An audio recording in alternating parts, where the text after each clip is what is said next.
Hi dear students, welcome back to my YouTube channel. तो देखिए बच्चों, हम कर रहे थे नीट 2020 के सॉल्यूशंस। तो हम फिजिक्स पार्ट कंप्लीट कर रहे थे। तो हमने लास्ट वीडियो लेक्चर में हमने 19 क्वेश्चन नंबर 19 तक किया हुआ है। तो इस वीडियो में हम करने वाले हैं क्वेश्चन नंबर 21 से आगे, क्वेश्चन नंबर 20 से आगे। ठीक है, तो देखिए यहाँ पर क्वेश्चन नंबर 20 आपके पास। ठीक है, कहता है the velocity of A small ball of mass m and density T when dropped in a container filled with the glycerine becomes constant after some time। तो बोलता है जब हम एक बॉल है जिसका मास m है और डेंसिटी d है, ठीक है, तो उसको हम ड्रॉप करते हैं ग्लाइसरीन में। ठीक है, एक कंटेनर में ग्लाइसरीन रखा हुआ है, तो उसमें ड्रॉप करते हैं। तो कुछ टाइम के बाद आफ्टर सम टाइम उसका वेलोसिटी कांस्टेंट होता है। ठीक है, मतलब वो टर्मिनल वेलोसिटी एक्वायर करता है। ठीक है, after some time it acquires terminal velocity. Okay, if the density of the glycerine is d/2, तो जो इसमें ग्लाइसरीन भरा हुआ है, अगर उस ग्लाइसरीन का डेंसिटी d/2 है, then the viscous force acting on the ball will be. ठीक है, तो जो विस्कस फोर्स यानी अपोजिंग फोर्स, अपवर्ड फोर्स जो एक्ट कर रहा है बॉल के ऊपर, तो वो कितना होगा वो हमको निकालना है। और इन टर्म्स ऑफ, देखिए मास इंटू ग्रेविटी है आंसर में, 3/2 मास m इंटू ग्रेविटी 2 mg/2। ठीक है, तो इसने डेंसिटी में दिया है, यूजुअली रिलेशन जो भी वैल्यूज दी हैं, डेंसिटी दिया है, मास दिया है कैपिटल M। ठीक है, तो हम लेते हैं, चलिए विस्कस फोर्स का फॉर्मूला और देखते हैं कि क्या आता है। तो देखिए क्या होता है विस्कस फोर्स का फॉर्मूला। विस्कस ड्रैग आपको पता ही है, that is F is equal to 6 pi eta RV। यही फॉर्मूला होता है ना, F is equal to 6 pi eta RV। ठीक है, तो V का मतलब है टर्मिनल वेलोसिटी, इसको VT भी लिख सकते हो आप। और टर्मिनल वेलोसिटी का एक अलग एक्सप्रेशन होता है, that is 2/9 R²G upon eta into rho minus sigma. ठीक है, तो ये रो माइनस सिग्मा क्या क्या है यहाँ पे, ईटा आपको पता है, कोफिशिएंट ऑफ विस्कोसिटी, एंड ये क्या चीज है और ये क्या चीज है। तो देखिए rho stands for the density of the, जो हम बॉल ले रहे हैं, density of the ball, and sigma stands for the density of the liquid, density of the glycerine आएगा यहाँ पे। ठीक है, जो भी लिक्विड है कंटेनर में, तो अलग अलग डेंसिटीज हैं। ठीक है, तो हम ये वैल्यू पुट करते हैं यहाँ पे, ठीक है, V की जगह पे, और विस्कस ड्रैग निकालते हैं। तो देखिए कितना आता है, लेट अस सी। चलिए F equal to 6 pi eta RV। ठीक है, तो V कितना है, 2/9 into R²G upon eta into rho minus sigma. तो रो कितना है, रो आपके पास यानी बॉल का डेंसिटी, तो वो D दिया हुआ है, और ग्लाइसरीन का डेंसिटी जो लिक्विड है उसका डेंसिटी d/2 दिया हुआ है। तो रो आपके पास दिया हुआ है D माइनस सिग्मा, तो वो दिया है d/2 ग्लाइसरीन का डेंसिटी। ठीक है, तो इसको थोड़ा सा सिंप्लीफाई करते हैं। तो देखिए ईटा एंड ईटा कैंसल्स, और कुछ कैंसिल हो रहा है क्या, 3 2 6 एंड 3 3 9।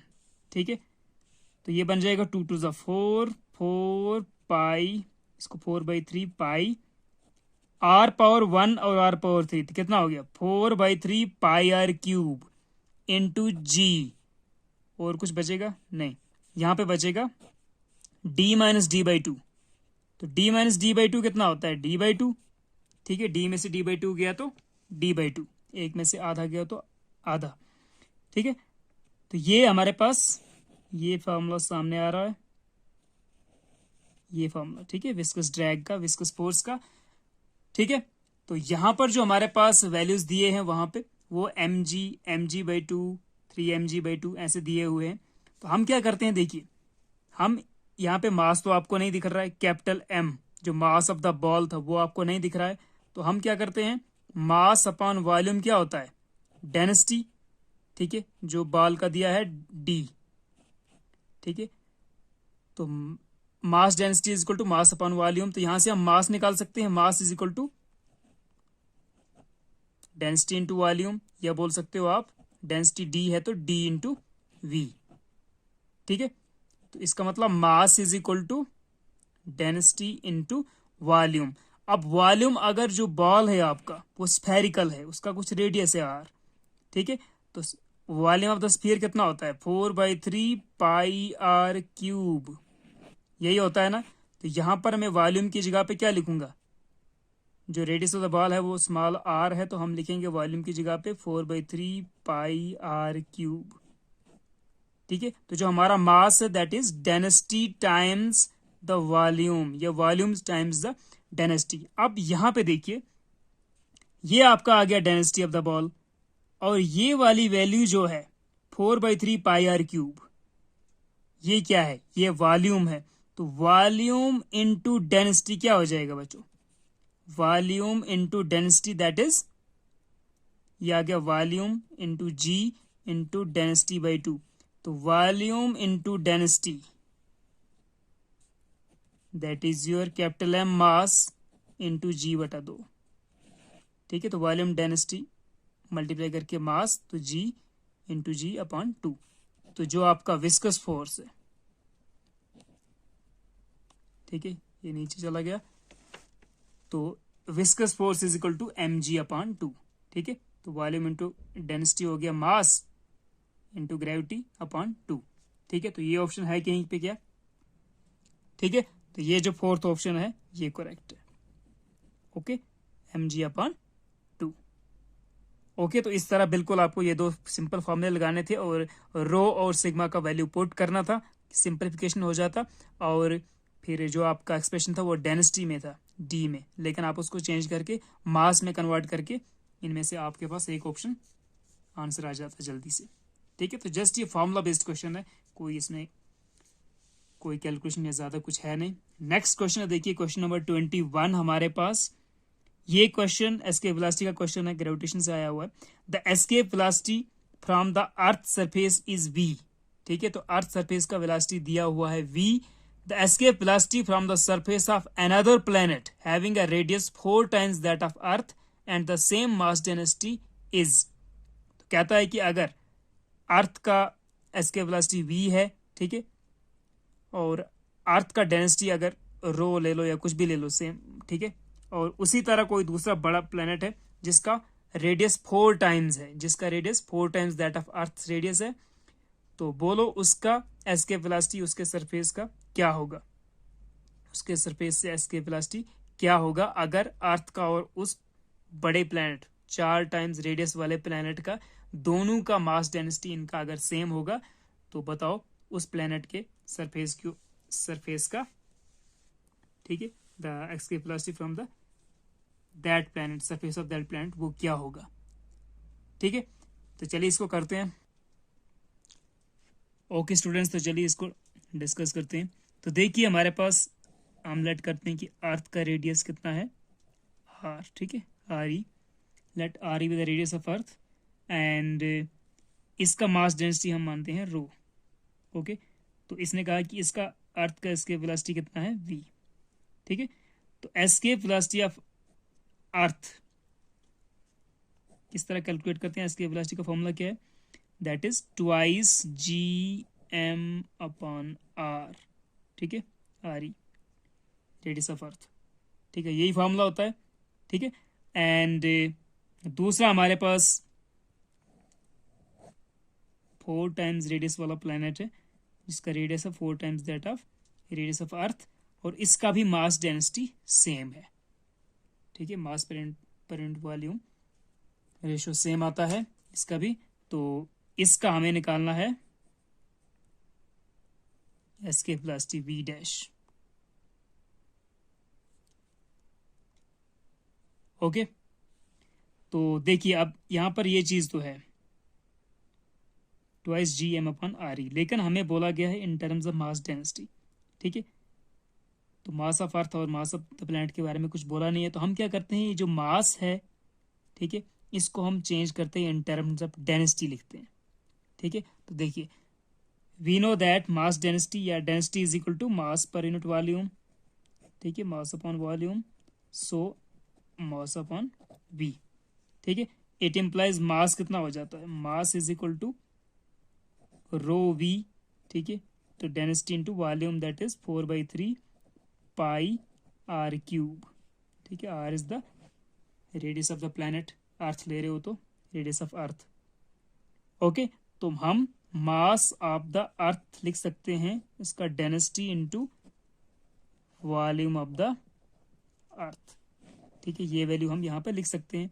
तो ये आ जाएगा twice G M upon R E, हाँ मास की जगह पे इसका वैल्यू लिखेंगे rho into 4/3 pi R E cube,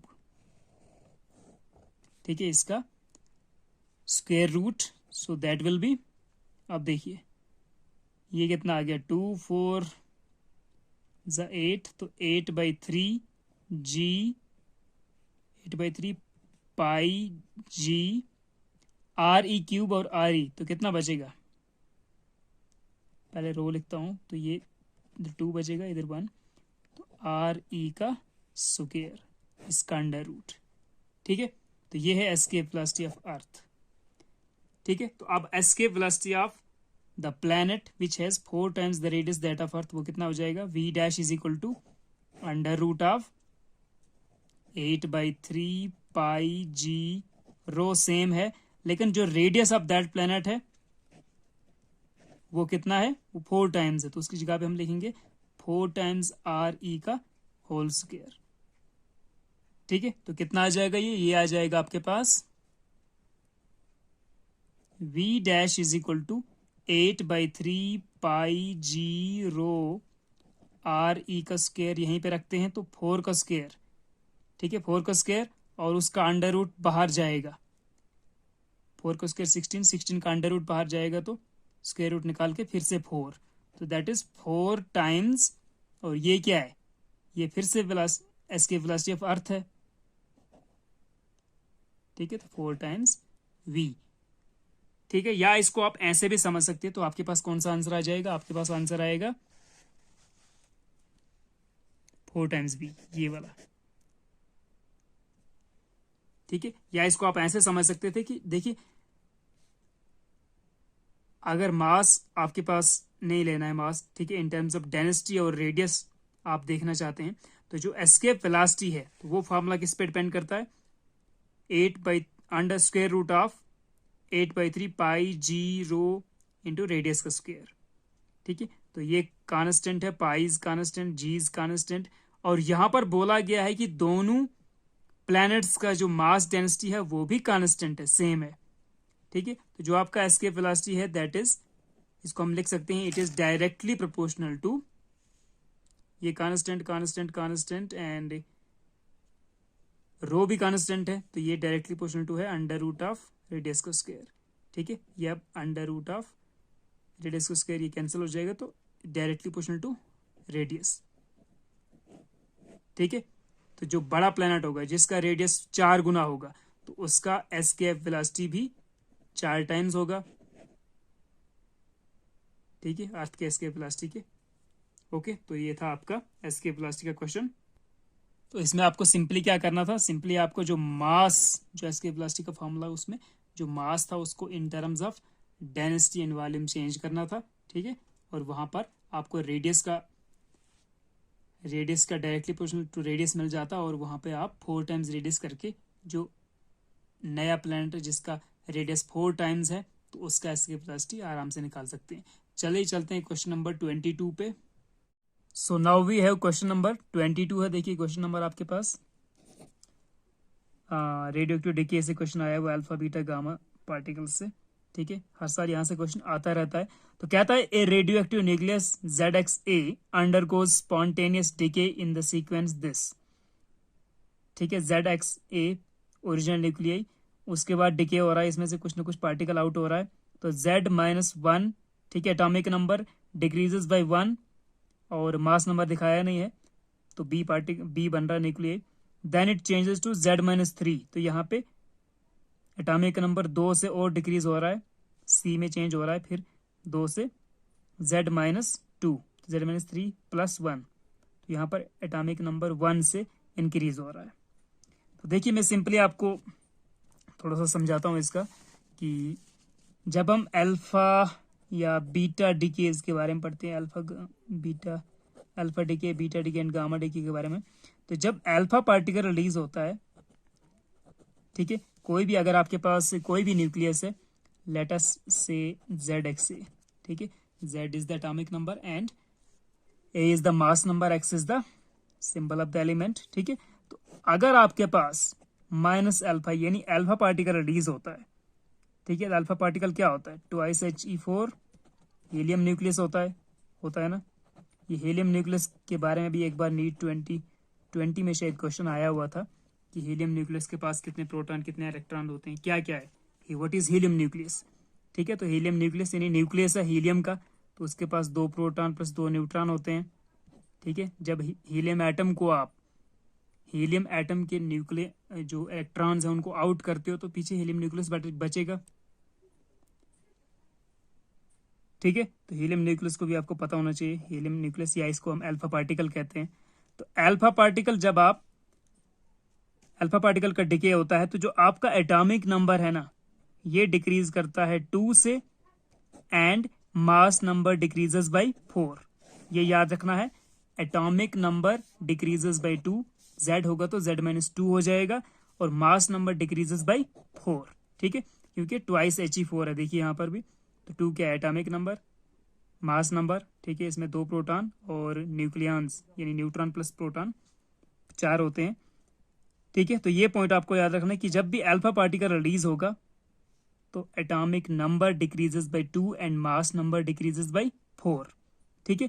और बीटा डिके केस में, अब बीटा डिके हमारे पास 2 टाइप के होते हैं, एक होता है beta negative decay and beta positive decay,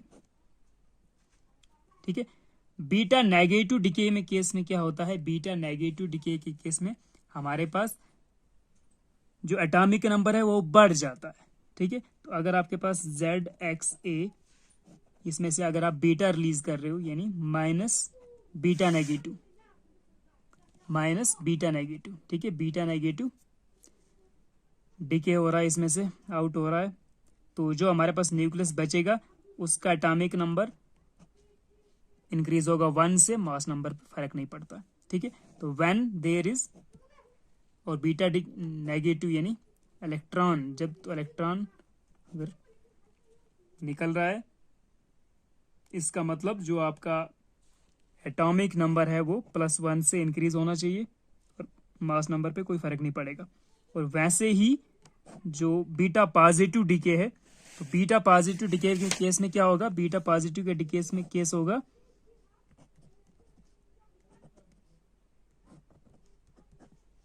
जो एटॉमिक नंबर है ये डिक्रीज करेगा 1 से, और मास नंबर में नो चेंज।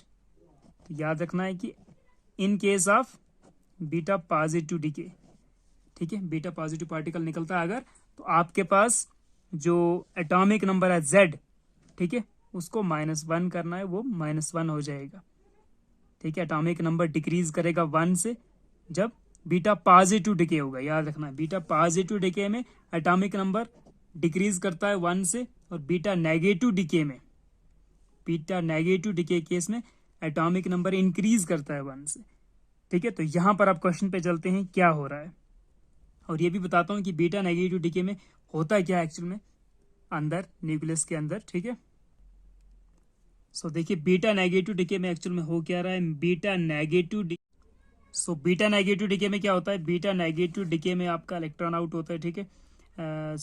इसमें एक्चुअल में क्या होता है न्यूक्लियस के अंदर, कि आपका जो एक न्यूट्रॉन है वो चेंज हो जाता है प्रोटॉन, ठीक है, प्लस आपके पास इलेक्ट्रॉन में आउट होता है, प्लस साथ में एंट्री न्यूट्रिनो भी निकलता है, ठीक है। तो neutron changes to proton plus electron and antineutrino. और वैसे ही आपके पास जो बीटा पॉजिटिव डिके है, तो बीटा पॉजिटिव के केस में आपके पास पॉजिट्रॉन निकलेगा, ठीक है, इलेक्ट्रॉन का अपोजिट। तो बीटा पॉजिटिव डिके में आपके पास प्रोटॉन चेंज हो जाएगा neutron 0 and 1 plus positron plus neutrino, ठीक है। तो इसमें न्यूट्रिनो निकलता है, इसमें एंटी न्यूट्रिनो निकलता है, ठीक है। तो ये है एक्चुअल केस, बट आपको ये इस चीज को याद रखने की जरूरत नहीं, आप सीधा याद रखो जब बीटा नेगेटिव डिके होता है, इलेक्ट्रॉन जब निकलता है तो एटॉमिक नंबर इंक्रीज करता है 1 से, मास नंबर पे नो चेंज। और जब बीटा पॉजिटिव डिके होता है, पॉजिट्रॉन निकलता है, तब एटॉमिक नंबर डिक्रीजेस बाय 1, ठीक है। तो यही हम लॉजिक अप्लाई करने वाले हैं इस क्वेश्चन में। और साथ में जो आपको अल्फा पार्टिकल वाला, अल्फा डिके वाला केस है, तो उसमें क्या होता है, atomic number decreases by 2 and mass number decreases by 4। तो चलते हैं क्वेश्चन पे। तो देखिए यहाँ पर क्या हो रहा है, सबसे पहले आप देख सकते हो Z डिक्रीज हो रहा है -1 से, मतलब बीटा प्लस डीके हो रहा है। क्या हो रहा है, beta plus decay, beta plus decay. तो ये वाला ऑप्शन, एक ही में beta plus decay first time, तो ये वाला ऑप्शन ठीक है, ठीक है। और आगे भी देखते हैं दूसरे पार्टिकल्स क्या क्या निकल रहे हैं, ठीक है। तो Z व्हेन, ठीक है, जो आपका एटॉमिक नंबर है वो डिक्रीज कर रहा है 1 से, मतलब बीटा प्लस रिलीज हो रहा है यहाँ पे, ठीक है। उसके बाद अब Z-1 टू Z-2, इसका मतलब एटॉमिक नंबर डिक्रीजेस बाय 2, तो क्या निकला, अल्फा पार्टिकल निकला, ठीक है। तो फिर अल्फा पार्टिकल, तो पहले बीटा पॉजिटिव फिर अल्फा। आप देखते हैं तो यहां पर क्या हो रहा है, Z-3 फिर Z-2, मतलब +1 हो रहा है एटॉमिक नंबर में। तो +1 कब होता है, increase in atomic number by 1 कब होता है, जब बीटा नेगेटिव, जब इलेक्ट्रॉन निकलता है। तो यहाँ पे निकलेगा electron, beta positive alpha beta negative, तो beta positive alpha beta negative, ठीक है। तो ये टॉपिक बहुत इंपॉर्टेंट है, अल्फा डीके बीटा डीके, ठीक है। अल्फा पार्टिकल, बीटा पार्टिकल और गामा पार्टिकल भी पढ़ना, ठीक है। अब चलते हैं नेक्स्ट क्वेश्चन पे। देखिए क्वेश्चन नंबर 23 है बच्चों यहाँ पे। बहुत इंपॉर्टेंट क्वेश्चन है, kinetic theory of gases, behaviour of perfect gas से क्वेश्चन आया हुआ है, ठीक है। तो इसका हम थोड़े से डिस्कस करेंगे फॉर्मूले, जस्ट एक्सप्रेशंस की वो याद भी रखना आप लोगों को। तो सबसे पहले देखिए, बोलता है match the column first and column second and choose the correct match from the given choices, ठीक है। तो इनको मैच करते हैं जल्दी से, column first and column second. Root mean square speed of the gas molecules, तो क्या होता है रूट मीन स्क्वायर, तो दिख रहा है आपको इधर स्क्वायर रूट भी लगा हुआ है खुद से, ठीक है। तो स्क्वायर रूट ऑफ 3RT/m, ठीक है। ये फॉर्मूला जो होता है, this is the root mean square of, root mean square velocity या root mean square speed of the gas molecules, ठीक है। तो ए क्यू के लिए हो रहा है, ए क्यू के लिए मैच कर रहा है, ठीक है। ये फॉर्मूला है root mean square velocity of the gas molecules. Pressure exerted by the ideal gas, ठीक है। तो काइनेटिक थ्योरी का पहला या दूसरा टॉपिक है ये वहां पे, ठीक है। इसके लिए एक्सप्रेशन भी निकालते हैं हम क्लास 11 में, ठीक है। That is 1/3 rho C square, ठीक है। ये आपने पढ़ा भी होगा, या इसको आप 1/3 NM V बार का स्क्वायर भी लिख सकते हैं, ठीक है। तो ये इधर मैच कर रहा है, प्रेशर का फॉर्मूला 1/3 आपको मिलना दिखना चाहिए। यहाँ पर मैच कर रहा है average kinetic energy of A gas molecule, 5/2 RT या 3/2 KBT, कौन सा है, ठीक है। तो एवरेज काइनेटिक एनर्जी की जब बात होगी ना, तो काइनेटिक एनर्जी अगर एवरेज निकालनी है तो वो होता है degree of freedom times each degree of freedom का वैल्यू होता है 1/2 KBT। तो ये जो KBT वाला एक्सप्रेशन है ना, ये है आपको average kinetic energy of a single molecule, 3/2 KBT आता है, ठीक है। और इंटरनल एनर्जी वाला केस जो है ये 5/2 RT वाला केस, RT, ठीक है।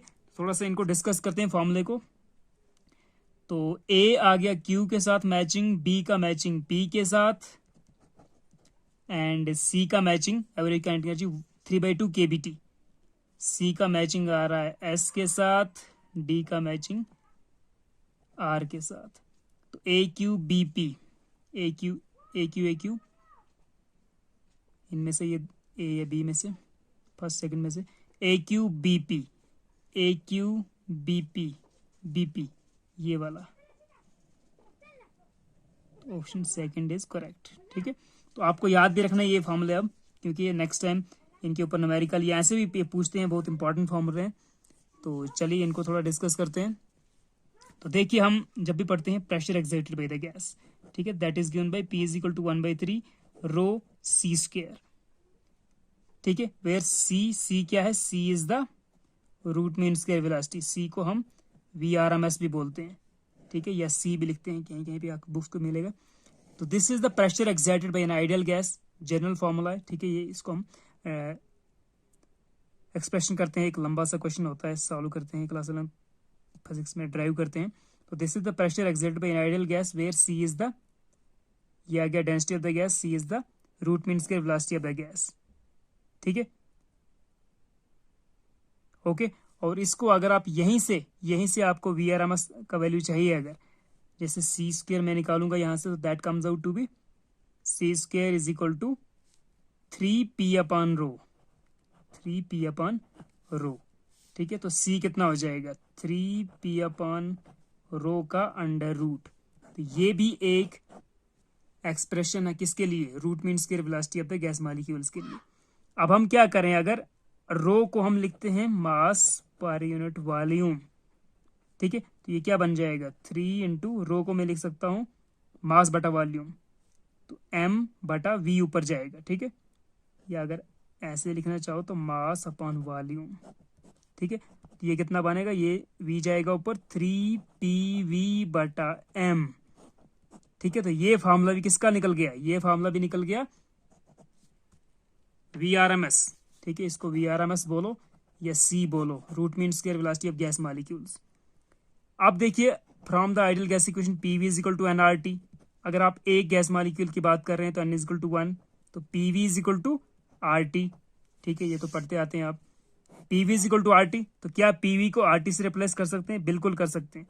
तो अंडर रूट ऑफ 3RT/m, ठीक है। तो C कितना आ गया, C आ गया, या VRMS आ गया, root mean square velocity of the gas molecules या speed of the gas molecules, 3RT/m, 3pv/m, फिर 3p/रो, ठीक है। तो ये कहां से निकल रहे हैं, सब pressure exerted by the ideal gas से निकल सकते हैं क्वेश्चन। तो ये हमें याद होना चाहिए, अंडर रूट ऑफ 3RT/m या 3pv/m, ओके। तो नेक्स्ट देखिए, अब ये वाला formula pressure exerted by the gas, ठीक है। तो ये फॉर्मूला जस्ट इससे ही निकल रहा है, ठीक है। तो 1/3 आपको देख के पता चल जाएगा, ये pressure exerted by the ideal gas का फॉर्मूला है। फिर average kinetic energy of A gas molecule, तो इसके लिए थोड़ा सा बताता हूं आपको। देखिए average kinetic energy of gas molecules, of A gas molecule, एक गैस मॉलिक्यूल की वो होती है degree of freedom into 1/2 kBT। 1/2 kBT होती है average kinetic energy of 1 degree of freedom के लिए, ठीक है। ईच डिग्री ऑफ फ्रीडम के लिए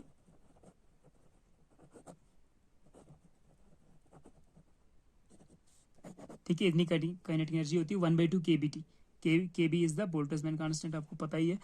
सो F is the degree of freedom. तो अगर एक गैस मॉलिक्यूल आप लेते हैं, ठीक है, वन गैस मॉलिक्यूल, तो उसके लिए डिग्री ऑफ फ्रीडम कितना होता है, 3, आपको ऑलरेडी पता है। तो यहाँ पे आ जाएगा 3 इंटू 1/2 kBT मीन्स 3/2 kBT, ठीक है। तो average kinetic energy of A gas molecule, single gas molecule is 3/2 kBT, ठीक है। तो ये भी आपको याद होना चाहिए। फिर बाकी जो आपका इंटरनल एनर्जी है, ठीक है, in total internal energy of A gas molecule या जो भी आप लेते हैं, तो अगर इसने कहा था यहाँ पे क्या, इसने बोला था total internal energy of 1 mole of A diatomic gas. तो जब ये डायटोमिक की बात करता है ना, ठीक है, तो इंटरनल एनर्जी का केस है, तो डायटोमिक की बात कर रहा है, तो diatomic molecule of A gas, तो 1 डायटोमिक मॉलिक्यूल की बात हो रही, तो आपको पता होना चाहिए डायटोमिक मॉलिक्यूल के लिए जो डिग्री ऑफ फ्रीडम है दैट इज 5, ठीक है, आपने पढ़ा भी होगा। मोनोटॉमिक, डायटोमिक, ट्राइएटॉमिक, ट्राइएटॉमिक के 2 केसेस होते हैं, ठीक है। तो ये काइनेटिक थ्योरी में आपने सब पढ़ा होगा।